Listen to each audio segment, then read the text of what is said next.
오늘 성경 말씀은 요한계시록 11장 1절로 19절입니다. 또 내게 지팡이 같은 갈대를 주며 말하기를 일어나서 하나님의 성전과 제단과 그 안에 경비하는 자들을 청량하되 성전 바깥 마당은 청량하지 말고 그냥 두라. 이것은 이방인에게 주어선즉 그들이 거룩한 성을 42달 동안 짓밟으리라. 내가 나의 두 정인에게 권세를 주리니 그들이 굵은 베옷을 입고 1260일을 예언하리라. 그들은 이 땅의 주 앞에 서 있는 두 감람나무와 두 촛대니 만일 누구든지 그들을 해하고자 하면 그들의 입에서 불이 나와서 그들의 원수를 삼켜버릴 것이요 누구든지 그들을 해하고자 하면은 반드시 그와 같이 죽임을 당하리라. 그들의 권능을 가지고 하늘을 닫아 그 예언을 한 날 동안 비가 오지 못하게 하고 또 권능을 가지고 물을 피로 변하게 하고 아무 때든지 원하는 대로 여러 가지 재앙으로 땅을 치리로다. 그들이 그 정언을 마칠 때에 무정언으로부터 올라오는 짐승이 그들과 더불어 전쟁을 일으켜 그들을 이기고 그들을 죽일 터인즉 그들의 시작 큰 성 길에 이스리니 그 성은 영적으로 하면 소돔이라고도 하고 애굽이라고도 하니 곧 그들의 주께서 십자가에 못 박히신 곳이라.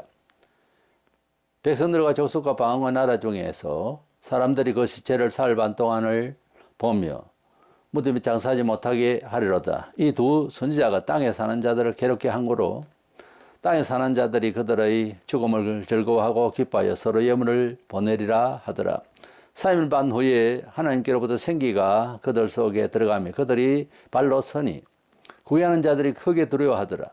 하늘로부터 큰 음성이 있어 이리로 올라오라 함을 그들이 듣고 구름을 타고 하늘로 올라가니 그들의 원수들도 구경하더라. 그때 큰 지진이 나 성은 10분의 1이 무너지고 지진에 죽은 사람이 7천이라. 그 남은 자들이 두려워하여 영광을 하늘의 하나님께 돌리더라. 둘째 화는 지나갔으니 보라 셋째 화가 속히 이르는도다. 일곱째 천사가 나팔을 불며 하늘에 큰 음성들이 나서 이르되 세상 나라가 우리 주와 그의 그리스도의 나라가 되어 그가 세세토록 왕노하시리로다 하니 하나님 앞에 자기 보좌에 앉아있던 24장로가 엎드려 얼굴을 땅에 대고 하나님께 경배하여 이르되 감사함나니 옛적에도 계셨고 지금도 계신 주 하나님 곧 전능하신 이여 친히 큰 권능을 잡으시고 왕노를 하시도다.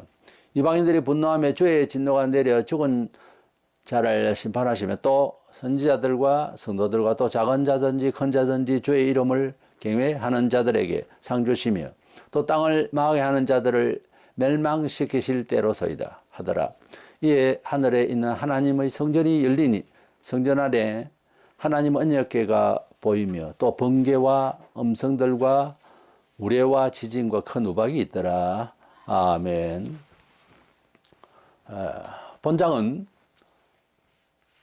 계시록상에서 한 중간쯤 되는 그런 진행 과정에 어떤 두 특출한 정언자가 나타나서 적그리스도를 상대를 하고 이래서 복음을 전가하다가 죽임을 당하고 사흘 반 만에 다시 또 살아서 또 하늘로 올라가는 이런 장면이 나옵니다. 이 두 정인, 이 특출한 이 두 정인을 누구냐고 생각을 하느냐. 그래서 해석 문제가 있는데 일단 마지막 때에 두 정인이라고 하는 주제로 말씀을 상고하려고 합니다. 먼저는 이 두 사람은 권능이 남다르다는 것을 알 수 있습니다. 두 정인을 주로 이제 복음주의자들은 교회로 이제 상징한다. 그렇게 이해를 합니다. 그러나 온 교회가 엘리야와 모세와 같은 그런 권능을 다 행사하느냐는 겁니다. 물론 한 교회가 예를 들어서 1000인데 그 중에서 한둘이가 잘하면 그 교회가 그렇게 권능이 있다 이렇게 이제 표현은 합니다만 그러나 2000년 동안 지금까지 그 교회의 역사를 전부 다 이런 권능을 받은 것처럼 생각을 하면 이게 옳겠느냐는 거예요. 또 온 교회, 지상교회가 2000년 동안 어떤 때는 교회가 너무 다운돼서 믿음이 거의 뭐 상실되다시피 하는 그런 경우도 있고 또 어떤 때는 부흥이 되고 이랬는데 이 두 정의는 그런 상황이 아니거든요. 그래서 온 교회라고는 보기에 옳지를 않습니다. 이 두 정인은 대환란기에 일어나는 특별한 두 정인으로서 두 사람으로만 봅니다. 1절에서 천사가 주는 지팡이 같은 깔대로 성전을 청량하라. 그런데 이 마지막 때에 하나님의 백성들이 마음이 흔들리고 여러 시험이 있겠죠. 지금도 계시록을 보면서 아예 뭐 이해가 안 가거나 두렵거나 해서 덮어두고 안 읽으려고 하는 사람도 있습니다. 또 안 가르치려고 하는 설교자도 심지어 있어요. 그러나 깔대로 성전을 청량하는 모습은 하나님의 백성들을 확실하게 구원할 것을 이렇게 청량한다는 것은 그 구원할 것을 확인하는 과정을 말합니다. 그래서 대환란기에 들어갈 때에 우리의 믿음이 긴가민가가 아니고 지금처럼 나태한 것이 아니라 정말 요즘 얼마나 나태합니까? 그때는 아주 긴장이 분명히 되어서 사람을 세워놓으면은 버스를 타든 뭐 해도 어떤 장소에서 뚜렷하게 표가 날 정도로 말을 하고 행동을 하고 행동거치가 다릅니다. 이래서 하나님 백성다움이 확실하게 드러날 거예요. 말세가 되면은. 그렇게 하나님께서 구원받을 사람을 아주 명확하게 하기 위해서 자를 탁탁 잰다고 하는 그런 뜻이에요. 성전 밖마당은 청량하지 마라 이랬는데 성전 청량하고 성전 밖마당은 왜 청량하지 않는가? 성전 밖마당은 이방인들이 떨이고 그래서 불신자가 되고 또 하나님을 대적하는 자가 되고 또 멸망받을 자라 할까요? 이런 사람들은 혹시나 구원받을까 하고 자로 재는 것이 아니고 아예 재지 마라 그랬습니다. 그래서 구원받을 자와 구원받지 않을 자가 종말에 되면 아주 뚜렷하게 될 것을 우리가 좀 체험할 수 있는 단계에 이를 것이라 이렇게 보는 것입니다. 두 사람이 권능을 받아서 1260일을 일을 했다고 하는 내용이 나와요. 그리고 굵은 베옷을 입었다는 것은 이제 회개를 외치는 그런 활동을 했는데 지금도 그제도 다 죄악의 세상이지만 종말에 가면은 우리가 경험을 해보지만은 갈수록 죄악이 깊어지고 만연해지고 비판의 능력이 이제 상실되면 그때는 이제 형벌을 받아요. 우리 성도들도 본성이 있어서 예수님을 구주로 믿긴 한데 우리 죄를 위하여서 십자가에 돌아가시고 부활하신 것까지 다 알고 재림하실 것까지 다 안다고 하면서 우리의 몸이 완전 성화가 안 됐기 때문에 사람마다 다 교육 과정이나 환경 따라서 근성이라는 게 죄의 근성이 이제 뿌리 깊이 있어요. 근데 이것이 이제 잘못되면은 하나님께서 이제 매질을 하시고 그렇게 회개를 이제 시키십니다. 그렇지만은 종말이 되면은 더 많은 성도들이 실수도 할 수 있고 더 많은 죄가 미혹을 합니다. 지금도 이미 60년대는 70년대 없었던 그런 안방에서 TV를 통해서 바깥의 문화가 너무 다양하게 우리로 하여금 우리 영혼의 거룩과 그리고 부패에 대해서 공의와 비진리에 대해서 구분의 능력이 자꾸 상실되는 그런 이제 생활을 하고 있습니다. 지금은 이제 섞여가지고 어느 것이 진리인지 모를 정도로 이단도 많지만 사상 자체 그리고 사회적 정서가 그렇게 굉장히 복잡해졌습니다. 그러다 보니까 하나님 뜻이 무엇인고 이렇게 혼란스럽게 됩니다. 그런데 사실은 하나도 혼란스럽지 않아요. 성경대로 생각을 하고 성경대로 말을 바꾸고 성경대로 가정의 형태, 성경대로 사회생활을 하면 돼요. 근데 아무도 그래 안 하니까 나만 이렇게 진리대로 살라고 애를 써야 되느냐 이런 이제 헷갈리는 상황이 온 것뿐이지 진리는 변치 않아요. 진리는 예외가 없고 시공간을 초월합니다. 그래서 사전적 의미로 진리는 절대적 예외가 없는 절대적 가치예요. 그러니까 성경대로 이제 살리고 계속해서 성경 읽고 성경 연구하고 시간 나면 평신도라도 그렇게 생활을 하나님 뜻대로 하려고 해야 돼요. 그러면 후회함이 없고 은총을 또 받게 되어 있어요. 사회를 불평하고 사회를 따라가고 교회를 불평하고 이렇게 하면 더 영혼이 어두워질 수밖에 없는 확률이에요. 때문에 하나님의 말씀을 더 사모하는 성도들이 되기를 원합니다. 이들을 두 감람나무와 두 촛대에 비유하는데 두 감람나무, 두 촛대 다 성도를 상징하기도 하나 그러나 계시록상에서 이랬다 저랬다 말하지 않거든요. 계시록에서는 교회를 7 촛대에 비유하고 있어요. 우리 주님께서 이제 사도들과 그리고 제자들을 이제 전도를 보내실 때에 마태복음 6장 7절, 누가복음 10장 1절에 보면은 12 제자도 둘씩 묶어서 이제 보내고요. 전도를 보내시고 또 70인 제자도 둘씩 이렇게 보냅니다. 우리가 사회에서 법에 정인을 세울 때 한 사람이 아니고 두 사람 이상 세우는 이런 이제 법의 조치가 있습니다. 왜냐하면 한 사람 말만 들어서는 안 되니까요. 확실히 두세 사람의 정인하는 말이 이제 타당성이 있죠. 그래서 둘씩 이제 정인을 이제 보내는 것인데, 그렇다고 해서 이 두 감나무 두 촛대라는 것이 교회다 이렇게 완벽하게 답을 내리기는 어렵습니다. 두 촛대, 두 감람나무, 일단 두 사람을 이제 상징적으로 정인수가 2니까 그렇게 말한 것이라고 이제 가정을 하고 설명을 더 들으시기 바랍니다. 본문에 5절 6절에 보면 만일 누구든지 그들을 해하고자 하면 그들의 입에서 불이 나와서 그들의 원수를 삼켜버릴 것이요 누구든지 그들을 해하고자 하면 반드시 그와 같이 죽임을 당하리라. 그들의 권능을 가지고 하늘을 닫아 그 여느 날 동안 비가 오지 못하게 하고 또 권능을 가지고 물을 피로 변하게 하고 아무 때든지 아무 원하는 대로 여러 가지 재앙으로 땅을 치리로다. 과연 이 교회가 말세에 전부 다 이런 권능을 행사를 할 수 있겠습니까? 모세와 엘리야의 그런 수준급입니다. 이것은 교회 역사 속에서도 아주 특출하게 전도에 큰 은사를 가진 사람, 또는 이제 능력을 발휘하는 사람들이 들어 어느 시대, 어느 지역에라도 있었어요.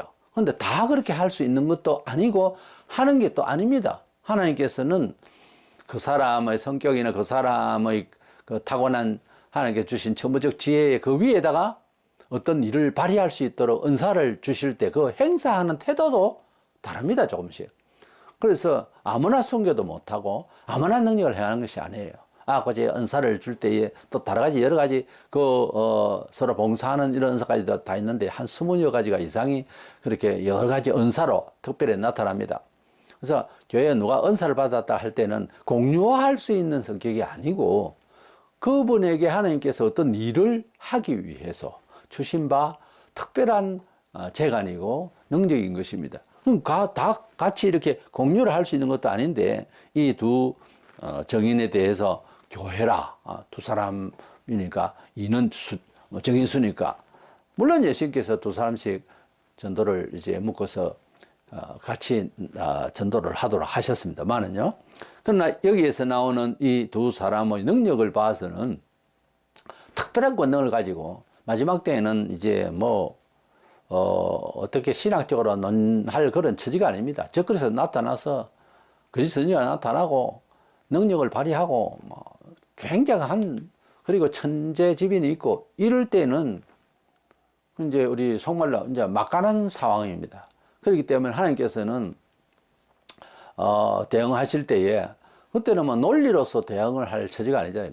한국 교회 역사도 130, 40년 동안 하나님께서 초기에 역사하시는 것과 그리고 경제적인 부흥이 있을 때 역사하시는 것과 지금 역사는 조금 다릅니다. 사람의 마음을 돌이키고 하나님을 경외하게 하기 위해서 하나님께서는 마음을 심어주기도 정인에게 좀 다르게 하시고 능력과 또는 선교의 방책도 조금은 이제 변화를 주세요.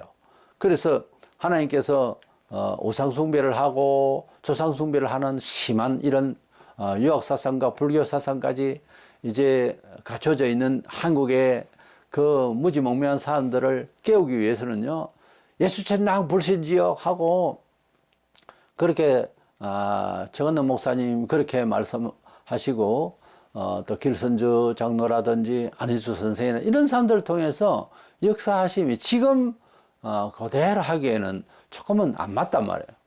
그때는 그때의 사회적 정서가 있기 때문에 대응하는 방법에 있어서 하나님께서는 지혜를 주시리라고 믿는 것입니다. 근데 종말에 가서 이런 두 정인의 이 일은 문자대로 이렇게 역사하실 그런 하나님이세요.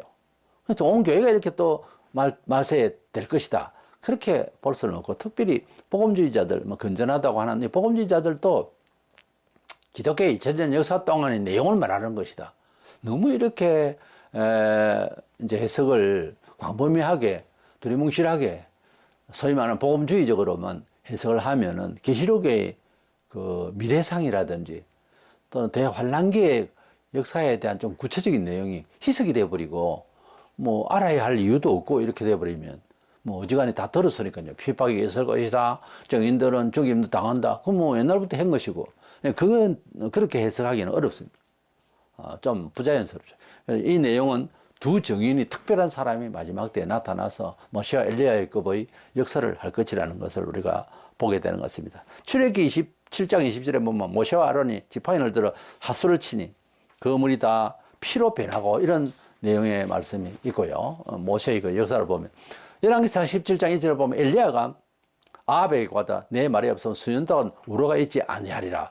정말 비가 오지 아니하고 또는 비가 오고 하는 이런 천지의 어떤 자연을 하나님이 떠다내서 기도로 역사를 하는 그런 여호수아가 태양을 머무르게 하고 하는 이런 역사와 같은 특별한 역사는 흔하게 할 이유도 없고 그렇잖아요. 사람이 사람다움의 정서와 도덕과 질서라는 게 있습니다.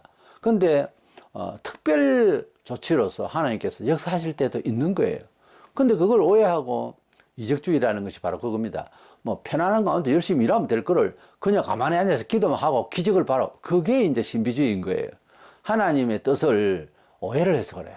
우리는 지극히 정상적인 사회 생활 가운데서 극한 상황이 혹 발생할 수가 있어요. 그때에 발휘해야 될 주시는 하나님의 기적이 이제 따라야 되겠죠. 예. 경우에 따라서 그런 일이 지금도 얼마든지 있겠지만 그런 주의로 나가는 것은 기복주의 소위 그리고 신비주의가 되는 겁니다. 오해가 없으시기를 바라고요.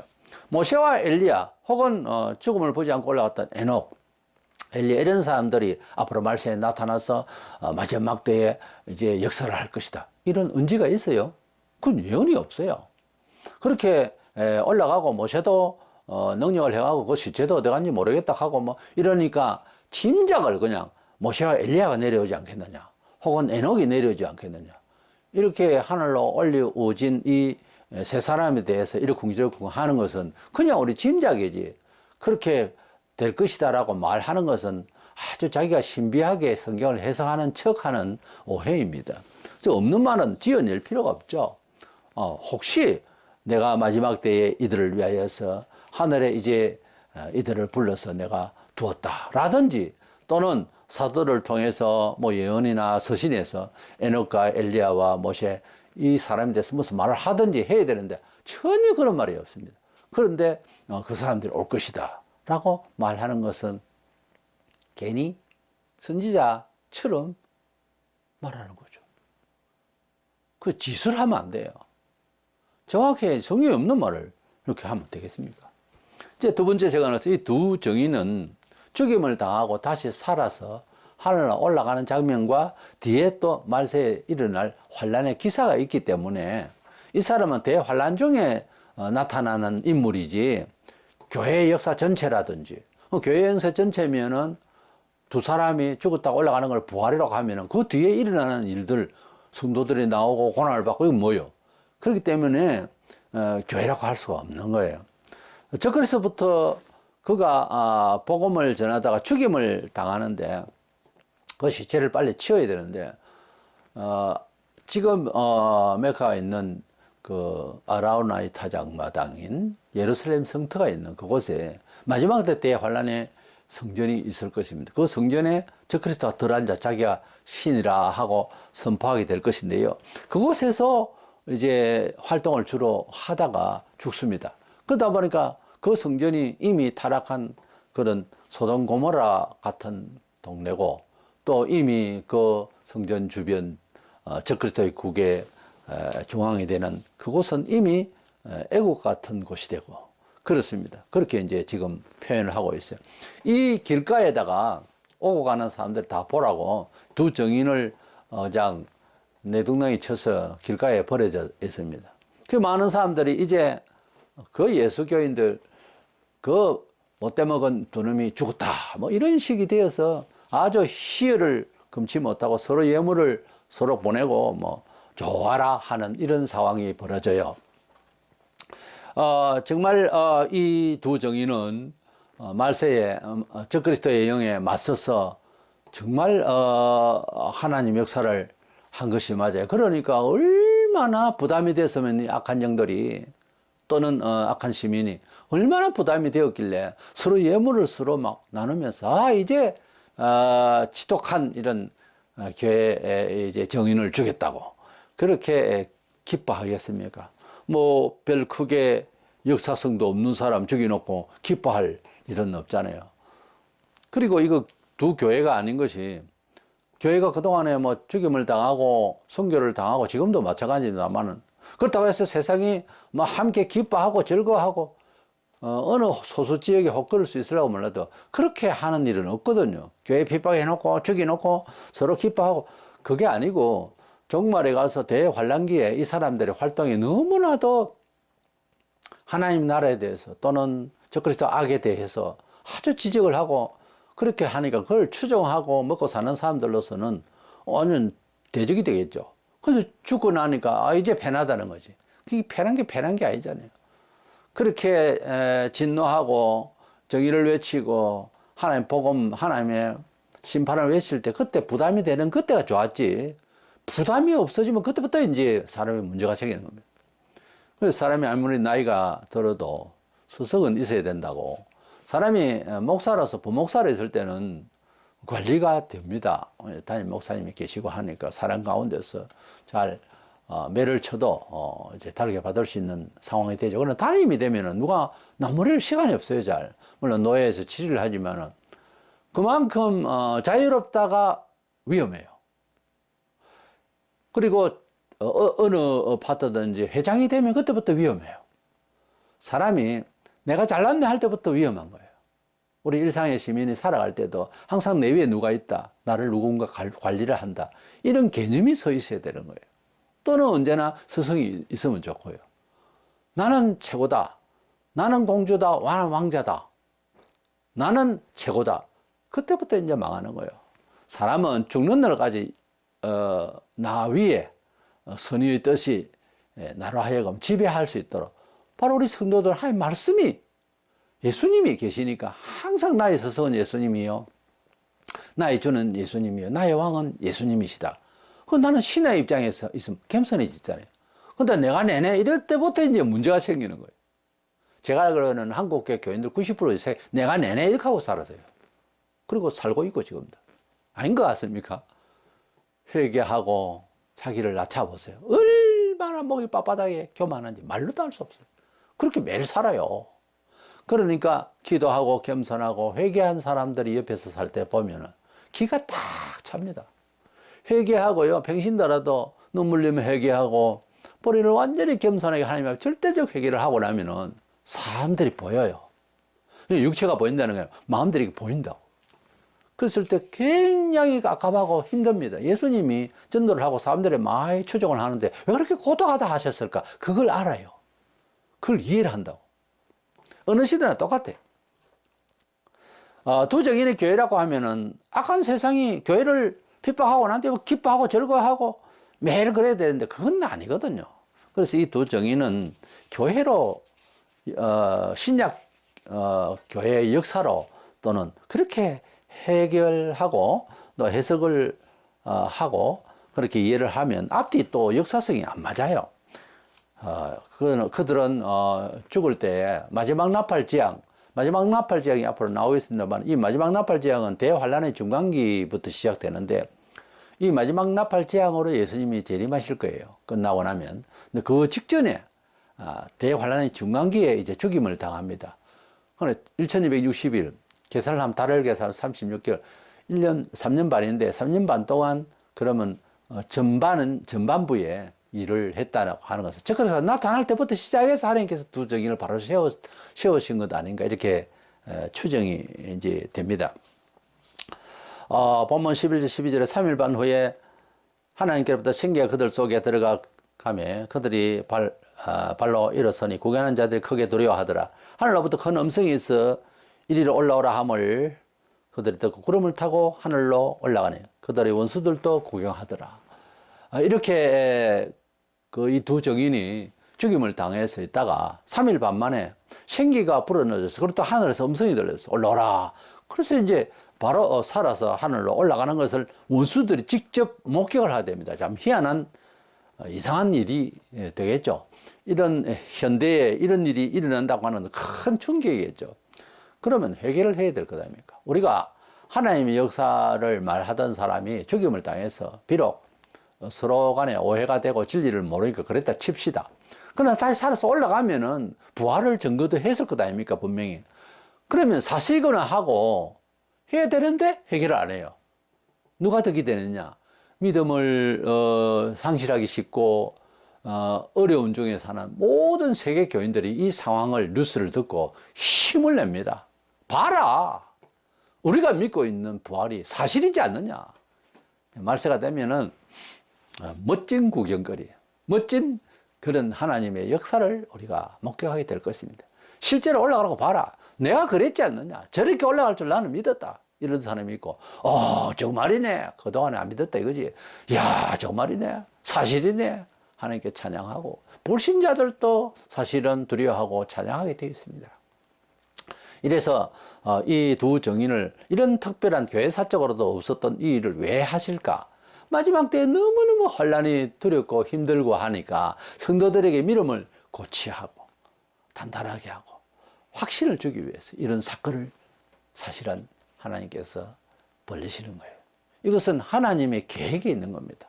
우리 사람들이 믿음이 있냐 어떠냐 하지만 말세에는 더 믿음을 강화하시긴 하겠지만은 그러나 우리의 정서는 너무 힘들게 돼 있거든요. 불안하고. 사람이 되게 불안하면은 하나님 없는 것 같다 이렇게 되는 수도 있는 거예요. 역대 많은 사람들이 다 그랬어요. 시험을 받으면은 실컷 믿다가 안 믿는다 이래 버리는 수가 있어요. 죽으려고 환장을 했어요. 안 믿는다 걔가 어떻게 돼요? 지옥 형벌을 알면서 그래요. 힘을 다해서 전망하는 힘까지 다해서 나는 믿습니다. 나는 그 나라를 믿습니다. 이렇게 해야지. 안 믿습니다. 안 믿어집니다. 너무 극한 상황이 오면 그만 하나님이 없다 그래버려요. 모르겠습니다. 하나님께서 그 연약해진 마음에 잘못 고백하거나 행동을 취하거나 선택을 한 것에 대해서 어떻게 긍휼을 또 주실지는 참 저로서는 한 인간으로서 죄인으로서는 다 알 수 없으나 그렇게 말할 장면이 아니라 그 말이에요. 하나님 나라는 현실을 경험한 것보다 더 확실한 것이 안 봤지만 사실에 입증한 자료를 너무 많이 봤어요. 오늘날 지구촌이 이렇게 삶을 살면서 데이터 없이 사는 일이 참 많아요. 막 소문만 듣고 귀가 얇아서 물건을 사고 뭐 하고. 근데 하나님의 나라에 대한 데이터는요, 2000년 동안 어마어마합니다. 증명 자료가. 내 삶에 있어서 내 이력을 쓰고 내를 아는 친구와 부모와 누가 말하는 것보다 하나님이 나를 안다, 하나님이 나를 어떻게 아신다 함을 내가 적으면 훨씬 10배는 더 많아요. 그만큼 자아를 돌아보고 그렇게 명확하게 알게 하는 것은 성경밖에 없어요. 성경이 가장, 왜? 하나님이 지으신 사람이기 때문에 뭔가 잘못되어 있는 부분에 대해서 방황을 하고 종교에 기이하고 이런다고 되는 게 아니고 사람을 지으신 하나님의 내용을, 성경을 보면 나를 하나 MRI 찍듯이 보이게 되는 거예요. 그렇기 때문에 어쩜 인생을 살면서 여러 가지 간접 직접 경험하고 읽고 보고 듣고 누가 나를 알고 하는 것보다 더 사실은 천국입니다. 지금 천국을 안 갔지만은 더 명확한 사실은 내가 예수를 알고 예수님이 나를 아신다는 이 확실한 상황입니다. 내가 어떤 친구를 안다 할 때 그 친구는 또 나를 어떻게 안다. 이 암보다 더 확실하게 아는 것은 주와 나 사이의 이 알미 더 확실한 겁니다. 왜냐하면 말씀드린 대로 증명자료가 너무 많아요. 2000년 동안에는. 때문에 우리는 천국을 부인한다는 것은 이건 뭐 정신이 헷가닥 하지 않는다면 할 수가 없는 상황이에요. 아무리 우리가 용기가 부족하고 죽음이 두렵게 해도 너무 사실을 옷 입었는데 너무 사실이 심장에 박혔는데 어떻게 그걸 부인합니까? 부인할 수가 없는 거예요. 꿈이라도 부인해서는 안 됩니다. 힘을 다해서. 또 어떤 사람은 이 대환란의 중간기에 두 사람이 죽었다 올라가니까 교회가 중간에 휴가할 것이다. 666의 대환란은 너무 무서우니까. 별의별 짓을 다 해요. 중간 휴거설이라고 또 나와요. 그러니까 지식적인 인지력의 부족이라기보다 신앙 양심 문제라고 봅니다, 나는. 신앙 양심이 바르면은 돼요. 효도를 할 때에 자, 보세요. 뭐 교육을 해서 효도를 하게 한다, 효도의 당위성을 말한다 하는 것까지도 좋은 이야기입니다. 그런데 요즘같이 교육 많이 하고 교육 잘 돼 있고 잘 가르치는 때가 어디 있습니까? 그런데 효자가 많습니까? 그랬더니 효행을 한다는 것은요, 뭘 배워서 일하는 것보다 어떤 양심적인 문제예요. 사람이 가지고 있는 지적 문제가 아니고 어떤 양심의 문제라고. 내 마음이, 그저 내 마음이 부모님이 고맙다, 감사하다. 이 마음이 먼저 와야지. 지식적으로 부모가 너를 낳아서 돈을 얼마 들여서 키워서 했기 때문에 너는 봉사해야 된다, 감사해야 된다. 이런 수학적 논리는 안 돼요, 이게. 양심이 움직여야 되는데, 양심이 안 움직이지는데 어떻게 해요? 우리가 하나님에 대해서 잘 안다, 잘 모른다를 어디 가서 유학을 하고 공부를 깊이 많이 해서 안다? 뭐 그렇다고 해서 또 기도를 많이 했기 때문에 안다? 그것하고 다릅니다. 하나님의 뜻을 아는 것은 성경에 나오잖아요. 고난을 경유하거나 한데 알아요. 고난이 왜 경유를 합니까? 십자가적 삶, 성경적 삶은 지상에 경험되고 있는 삶과 어떻게 보면 직각을 이뤄요. 힘들어요. 부딪힌다고. 근데 그것을 부딪혀도 하나님 말씀 쪽이 맞다라고 하는 개념이 딱 서 있기 때문에 끝까지 가요. 그러다 보면 너무 힘들어요. 별것 아닌 것 같은데 주일성수라든지 이런 경우 11조 이런 것이 뭐 없어도 천국은 가죠. 그런데 정확하게 하고 내가 하나님의 백성 다움을 지키겠다고 나가면 고난이 생깁니다. 근데 그걸로서만 끝나는 게 아니더라고요. 하나님의 말씀이 개인마다 조금 약점이 있긴 한데 그걸 잘 통과하면, 주의 뜻대로 잘 통과하고 겸손해지면 시너지로 다른 은총을 받고 지각이 넘쳐나요. 지각이 이렇게 아주 좋은 지각들이 또 생긴다고요. 그래서 하나님 뜻대로 산다고 하는 것은 이제 어떤 지식적인 것보다 경험적인 것이고, 거기에 따르는 여러 가지 이제 컨텐츠가 이제 회개라든지 깊이 예수님을 생각하는 기도라든지 이제 고난에 이제 격려하는 그런 아픔의 고독이라든지 슬픔이라든지 매맞음이라든지 핍박들, 이런 가운데서 지각이 있어서 성경을 그때 딱 펼쳐놓고 보면 다르게 보입니다. 그러니까 성경을 백날 읽어도 한 줄이라도 그렇게 살아보겠노라고 하는 자기와의 싸움의 시간이 많아야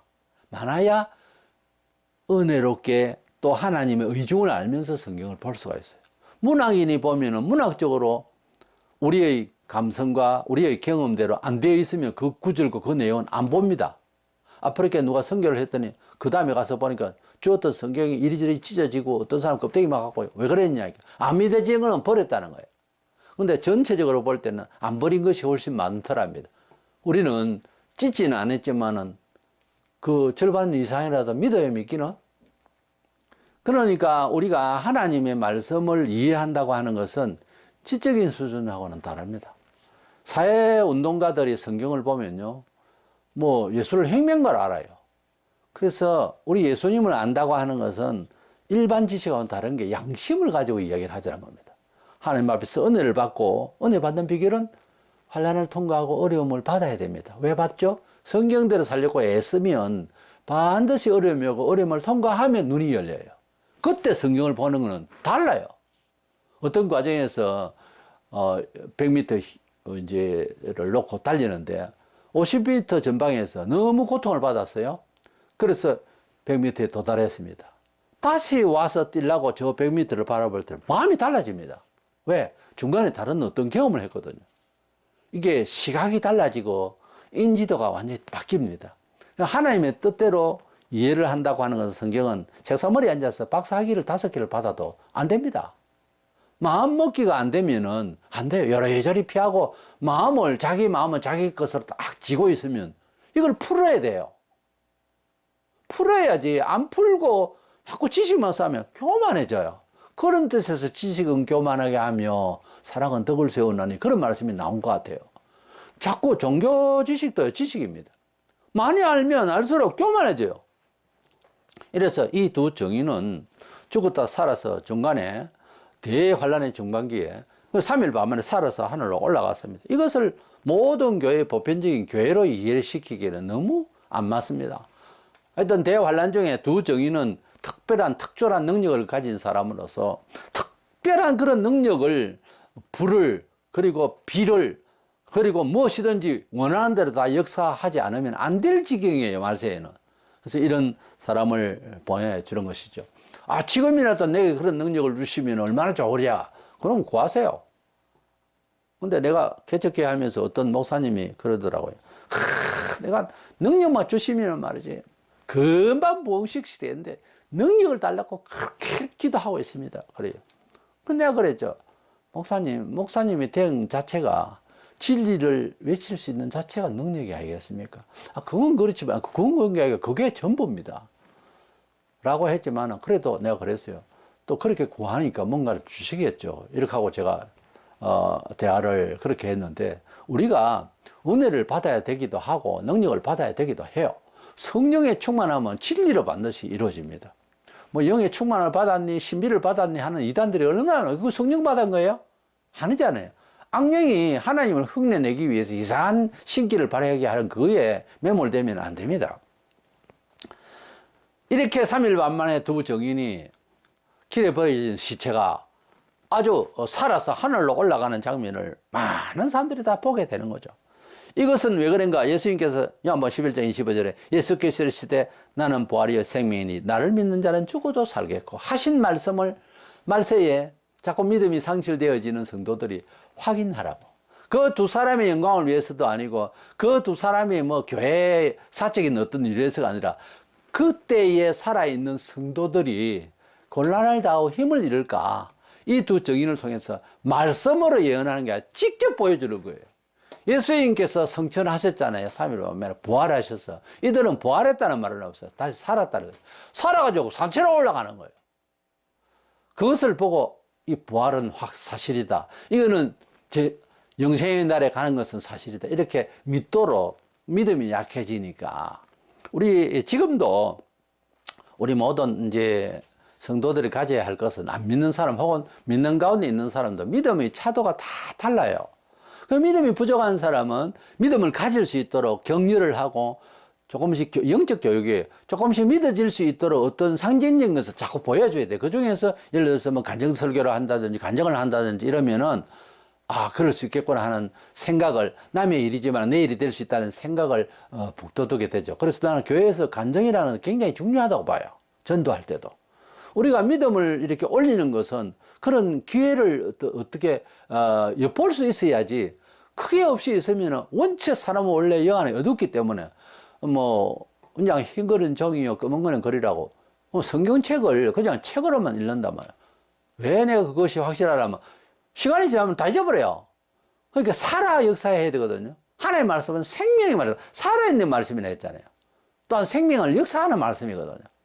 그러니까 읽고 오늘 또 성경을 읽고 내일 또 매일 성경을 읽으면서 어느 시 어느 중에 구절이 딱 떠올라야 됩니다. 구절이 나로 하여금 지배해야 돼요. 그게 진짜 성경의 효과인데 나 많이 읽었다. 백독을 했다. 하면 뭐 하겠습니까? 물론 백독을 할 정도 같으면 간절히 사모했겠죠. 근데 성경을 엄청 읽고 성경 연구를 그렇게 많이 한 예를 들어서 독일의 불트만 신학자는 부활이 없다 이래요. 참 사람 환장합니다. 그렇게 읽고 부활이 없다 하는 놈도 있고 글자도 모르고 그저 주신 말씀 은혜 받아서 아주 지혜롭게 생각이 바른 옛날에 난 놓고 기억자도 모르는 할머니도 있었어요. 그러니까 이게 믿음이라고 하는 것은 어떤 양심적 작용이고 작든 크든 진리대로 산다고 하는 고난 가운데서 이게 안착이 되는 거예요. 믿음이라는 것은. 그래서 우리가 하나님의 말씀을 대할 때 들을 때마다 주여 이대로 내가 살 수 있도록 내가 나를 던지게 해 주시고 주의 십자가에 나를 묻어 주옵소서. 이런 마음이 있어야 될 줄로 믿습니다. 그들이 죽고 사흘 반 만에 다시 살아서 하늘로 올라가는 장면 앞에 무슨 일이 있었습니까? 성 10분의 1이 무너지고 사람 7,000명이 죽은 역사가 있습니다. 이것은 이제 하나님께서 행하신 역사인데요. 성 10분의 1이 무너지고 10분의 1은 하나님 것이다 이런 뜻이 있죠. 하여튼 성 10분의 1이 무너지고 그리고 사람 7,000명, 1,000이면 많다는 말이고 7은 완전하다는 말이죠. 하나님의 뜻대로 7,000명을 목숨을 앗아가는, 물론 불신의 세계, 적그리스도의 왕국의 세계 사람들이겠죠. 그렇게 이제 사건이 납니다. 이 두 정인의 이제 활동은 그러니까 결국 일곱 번의 나팔 재앙이 있는데 여섯 번의 나팔 재앙 끝을 맺을 때 맨 마지막에 나타나는 세상으로부터는 어떤 재앙입니다. 이래서 이 두 정인이 나타나서 역사를 하게 되는데 그들이 죽고 또 성천을 하고 난 뒤에 대환란의 후반부가 이제 시작되고 있습니다. 때문에 이 두 정인이 한 일을 교회의 전 선교의 시대이다, 역사이다 이렇게 말한다든가 온 교회가 이렇게 그때 가면 은혜를 받을 것이라든가 하는 것은 뒤에 이어지는 내용을 봐서는 말이 안 되는 거예요. 또 중간 휴거를 했는데 뭐 뒤에 또 그 성도들이 고난이 있고 핍박이 있고 저 그래서 일이 있습니까? 아니죠. 예수의 재림은 19장에 가야 있습니다. 우리가 부활 휴거하려고 하면은 언제 하죠? 예수님 재림할 때 하잖아요. 그것도 부인하고 애매합니까? 그러면 처음부터 다시 배워야 돼요. 그것은 아니고 주님이 재림하실 때 우리가 부활 변화해서 주님을 하늘에서 영접을 해가지고 땅에 올 것 아닙니까? 천년왕 국을 이루기 위해서. 그러니까 예수님께서 재림하시기 전에 이제 우리가 부활을 한다는 입장에서 재림하실 때 우리가 부활한다는 입장에서 볼 때 이 두 정인이 교회라고 해버리면 중간 휴가한다. 휴가하면 예수님은 중간에 내려와요? 대환란 후반부에 들어갈 때는 공중에서 우리가 같이 있을 겁니까? 안식교가 말한 것처럼 공중에서 뭐 조사심판을 할 거예요. 그러니까 자꾸 억지를 부리고 하는 것은 믿음이 완전히 투신을 안 해서 그래요. 주님 오시는 날까지 계속 보고 있었다가 계속 당하면 당하는 거고 그렇게 봐야지. 뭘 피해야 될 건데 좋으신 하나님 나를 복 주셔야 되는데 자꾸 기복주의로 가니까 그건 종교예요. 믿음이 약한 게 아니고 잘못 믿는 거라고. 예수님을 여러 종교 중에 최고로 좋다 이래 믿는 거하고 예수님 밖에 구원자가 없다 하는 거하고 다릅니다. 그래도 예수님이 제일 좋은 교주다 이래 믿는 사람은 구원 못 받아요. 예수 알기를 그렇게 알면 됩니까? 우리나라 대통령이 하는데 이 대통령도 우리나라 지배해도 되고 저 대통령도 우리나라를 지배하면 되는데 지금 현재 대통령이 지배하는 게 제일 좋지 뭐. 그게 말이 되는 겁니까? 이 나라 백성 맞아요? 그건 아니거든. 예수님을 이해를 할 때 제일 잘못 이해하는 거 제일 처음에 예수는 악한 자, 바로 십자가 못 박은 사람. 두 번째는 예수를 4대 성인으로 아는 일반인들의 식견. 예수님이 4대 성인의 동급입니까? 예수님이 석가하고 비슷한 사람이에요? 말이 안 되는 이야기를 하면 됩니까? 사람은 어디 가서 인격 무시로 그래도 나름 그 동네를 위해서 그 지역을 위해서 희생하고 봉사하고 참 헌신하고 한 사람한테 거지처럼 취급하면 어떻게 돼요? 제대로 안 하는 사람한테 맞아 죽어야죠. 그렇게 하면. 안 그래요? 예수님을 만화의 왕이세요. 근데 뭐 성인 일반 사람이다? 이렇게 구원받는 사람, 이래가지고서 예수님을 바로 안 하는 사람을 할 수 있어요? 예수님을 잘 모르는데, 그럼 예수님도 잘 몰라요, 그 사람은. 내 예수님 잘 압니까? 예수님 나를 잘 아세요. 그런 관계가 돼야지. 예수님을 잘 안다면, 예수님 우리를 친구라 하셨거든요. 친구가 친구세요. 아, 저 사람 내 친구라고. 그럼 그 사람은 어디 고향이 어디냐? 고향도 모른다. 그게 뭔 친구예요?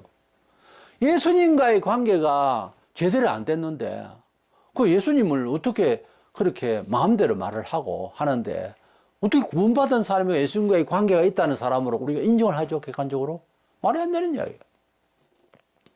이 두 정인은 이미 대환란 전반부에서 1260일 동안 그렇게 일을 하다가 결정적으로 대환란 후반부가 들어가기 전에, 그러니까 마지막 나팔 재앙이 직전에 이 사람들은 극하게 이렇게 이제 정언을 하고 이러다가 죽임을 당하고 사흘 만에 부활해서 올라갑니다. 성천회가 올라갑니다. 본문 14절에 둘째 화는 지나갔으나 보라 셋째 화가 속히 이르는도다. 이 둘째 화 여섯 번째 나팔 재앙이었죠. 첫째 화는 다 화지만 다섯째 나팔 재앙이었고요. 그 여섯째 나팔 재앙에 들어가는 거죠. 세상적으로는 이 두 정인의 재앙 안에 들어가는 사건입니다. 일곱째 천사가 나팔을 불 때 이 마지막 재앙이죠.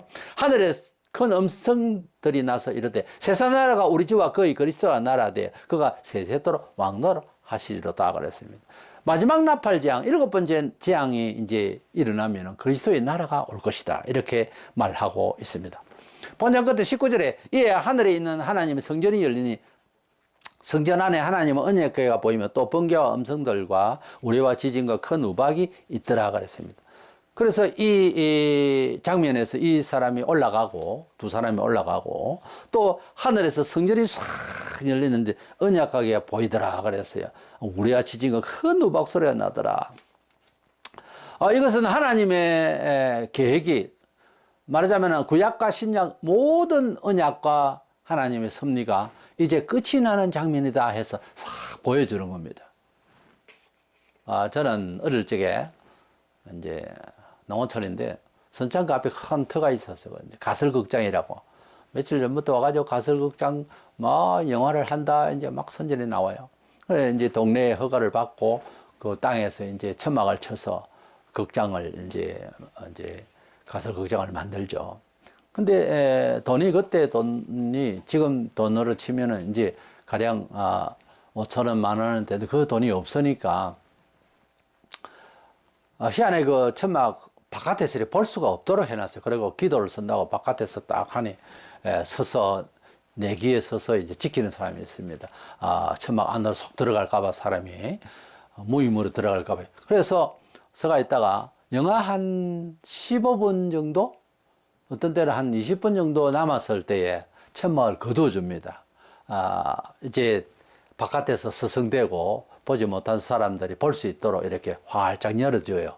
그러면 처음에는 볼 때는 정말 이제 큰 화면에다가 처음 보니까 그런 걸 촌에서는 영화 끝날 때 무렵에요 천막을 이렇게 싹 거두어 주는 것을 저는 기억을 합니다. 자주 그런 일이 있었으니까. 하나님께서 지금 역사를 하시는데 성경이 이렇게 있고 교회가 있고 다 오픈됐는데도 마음에 눈이 어두니까 천막 밖에 있는 사람 마냥 사람들이 산다고요. 그런데 하나님께서 어떻게 섭리하시고 역사하심이 어디에서 어떻게 하는지를 확 보여주기 위해서 마치 촌에서 가설극장 천막을 마지막 때는 싹 열어주듯이 마지막 재앙으로서 하나님께서 그동안 어떻게 역사하심에 대한 장소와 그 영광스러운 모습을 싹 보여주는 거예요. 이거는 가설극장에서 한 비유로 말하자면 우리 같이 그렇게 경험한 사람은 아주 확실히 이해가 가요. 그 마무리할 때쯤 되면 천막을 싹 열어주거든요. 하나님이 이 세상을 어떻게 섭리하시는 것인지 다 오픈되어 있는데도 안 믿으니까 천막 밖에 있는 사람 마냥 돼 있다고요, 지금. 그냥 소문만 듣는 거지. 근데 나중에 싹 걷어주니까 모든 것이 하나님의 보좌로부터 다 흘러나오고 우리 소리도 나오고 번개 소리도 나오고 그 모습이 보이는 거예요. 하나님의 역사가 이제 마무리된다 이거죠. 그래서 마지막 나팔장 이제 곧 제가 설명을 올릴 것인데 이렇게 재앙이 있을 때에 그 대환란의 마지막 재앙 직전에 더 무서운 재앙이 지금 마지막 나팔 7번째 재앙인데요. 이전에 두 정인이 사화를 하는 것을 죽었다가 다시 살아서 재생돼서 하늘로 올라가는 것을 온 세계가 성도들이 인지하게 되고 보게 되고 해서 더 힘을 얻도록 하셨다는 거죠. 그래서 우리는 어떤 개인의 삶이나 모든 일에 있어서 희망찬 메시지를 줄 수 있는 의무가 있어요. 우리 예수님이 희망이고 또 삶에 있어서 직접적으로 좀 도움이 된다면 우리 자신을 정말 피를 뽑더라도 그를 살릴 만한 이유가 된다면 그런 정도로 우리가 메신저가 되고 직접적으로 우리가 그런 사람이 이 두 정의는 죽었었잖아요. 우리를 통하여 역사하심을 그래서 우리가 힘이 되어주고 희망이 되어주는 그런 정말 등대불처럼 우리가 등불빛처럼 그렇게 이 사회에서 되라고 주님이 빛과 소금이 되라 말씀을 하신 거예요. 거기에는 희생이 없이는 또 거기에는 하나님의 역사가 없이는 불가능합니다. 그 일이. 인생을 그저 어느 정도 가르치는 사람을 성현인이 여전히 하지만 세월이 흐르면은 그 성현군자들 다 사라지고 기억조차 없어집니다. 그거 가지고 살아보니 아니거든요, 다가. 그러나 2000년 동안 기독교의 이 복음의 내용은 하나님의 진리는 변치 않습니다. 이걸 변개하려고 노력하는 사람들은 다 화를 받았어요. 안 되는 거예요. 안 그러면 결국 믿게 되든지 하여튼 그런 수가 생깁니다. 그래서 이 마지막 때 이 두 정의는 교회가 아니다. 그 뒤에 교회 역사가 또 있기 때문에 더 아닌 거예요. 이 두 정의는 우리에게 희망 주려고 본보기로서 아주 이제 강력한 역사를 하는 것을 이제 우리 구약하면 모세, 엘리야 정도 아닙니까? 이 사람들의 능력을 그대로 재현하는 것을 보여주시니 그런 거는 신약에는 없다 그렇게 말을 하지 마세요. 마지막 때가 되면은 종말에는 극한 상황입니다. 그때는 앞서 말씀드린 대로 개인적으로도 극한 상황에는 하나님의 역사가 따릅니다. 그걸 믿으시기 바랍니다. 지금도 살아계셔 역사하시고 생존하시는 하나님 우리 기도를 들으시고 범사에 제발 뭘 그냥 전구다마를 이렇게 만지다가 나사못이 하나 떨어져도 기도하고 보면 보입니다. 아무리 찾아도 없고 그런 경험이 우리가 있죠. 무슨 일이든 기도가 주님 도와주세요. 이런 시간은 이렇게 돼야 됩니다. 기도하니까 응답을 하시더라고요. 작은 일 같아도 기도의 응답의 맛을 보고 하나님이 도와주심을 이렇게 경험을 하면 큰 일도 결국은 믿음으로 더 많은 기도가 필요하겠지만 이제 가능하게 되는 거죠. 무시하면 안 돼요. 말만 듣고 그냥 기도하면 좋겠구나 그걸 끝나면 뭐 하겠어요. 기도하시고 범사에 이렇게 더 정인을 보내주셔서 다시 재생하여 하늘로 올리우시는 그 역사를 또 우리에게도 우리 생활에도 이러한 증명자료들이 얼마든지 나타날 수 있으니까 힘내시고 이 마지막 시대를 진리 가운데서 승리하기를 주의 이름으로 축원합니다.